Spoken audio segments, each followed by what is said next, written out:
Telugu digital media network లో political కేటగిరీలో number 1 కేవలం 72 గంటల్లో 1,50,00,000 వ్యూస్ పైగా పాపులర్ టీవీ నెట్వర్క్. సార్ మీ పేరు? పెంటకోట సముద్రం. ఏం చేస్తుంటారు సార్? చిన్న చిన్న చిన్న వ్యాపారం చేస్తుంటాం. విశాఖపట్నం సార్. విశాఖపట్నం. సార్ ఏంటి సార్ విశాఖపట్నంలో ఈసారి ఎంపీగా బొత్స ఝాన్సీ గారు పోటీ చేస్తున్నారు. ఎలా ఉండబోతుంది ఆమె పోటీ ఇక్కడ? పర్వాలేదు, మా కార్యకర్తలు అంతా బాగా పనిచేస్తుంటారు. మరి గెలుస్తారా ఝాన్సీ గారు? గెలవచ్చు. ఇక్కడ వైసీపీ కొంచెం ఇక్కడ కొంత ముందు నేముందో ఇక్కడ రాజుగారు కూడా రావాలని ప్రార్థిస్తాం. మేమంతా అక్కడి నుంచే ఇందులోనే.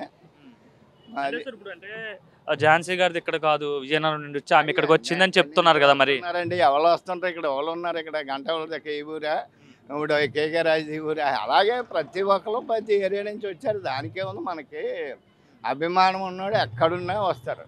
అది ఇప్పుడు జగన్ ఎక్కడో ఇక్కడికి వస్తారు, మేము ఎక్కడి నుంచో వస్తున్నాము కదా, అభిమానం కొలదే కదా వస్తున్నాం, అభిమానం లేదు రాలే కదా. అంటే ఇంకేం లేదు, ఆమెమో నేను విశాఖ ఆడపడుచుని గతంలో 2 సార్లు ఎంపీగా పనిచేశాను, అప్పుడు బాగా చేశాను, ఇక్కడ కూడా ప్రజలు అవకాశం ఇస్తే నేను విశాఖపట్నాన్ని మరింతగా అభివృద్ధి చేస్తానని చెప్తుంది. ప్రజలు నమ్ముతారు ఆమె చెప్పే మాటను?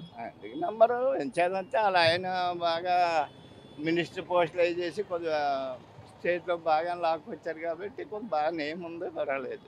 గెలిచే అవకాశం ఉందా విశాఖపట్నం ఎంపీగా? అవకాశం ఉంది, 100కు 100 అవకాశం ఉంది. ఓవరాల్ గా పైన ఎవరు అవుతారండి ముఖ్యమంత్రిగా? పైన ఎవరు సీఎం అవుతారు? మరి జగనే ప్రెజెంట్ అవ్వాలి. ప్రెజెంట్ 3 పార్టీలు కలిసి వస్తున్నాయి కదా, అటుపక్కే ప్రజలు ఉన్నారని చెప్తున్నారు. వస్తే దానికేముంది, ఇది ఎవరికి ఉంటే తప్పదు. నువ్వు రాజకీయ, నేను రాజకీయ నాయకుని, ఇది ఉండాలి కదా. రాత ఉంటే ఎవరైనా అవుతారు. దానికి ఆవులు అనేవి మనం అనుకుంటాం, ఇతను డెఫినెట్ ఇది కాదు అని ఎవరో చేయలేదు. ఇది మన చేతిలో ఉందనుకో, జగన్ ఎంత ముందు ముఖ్యమంత్రి అవుతారని వాళ్ళు అనుకోలేదు కదా. అభిమానం అనేది ప్రజల్లో ఉంది.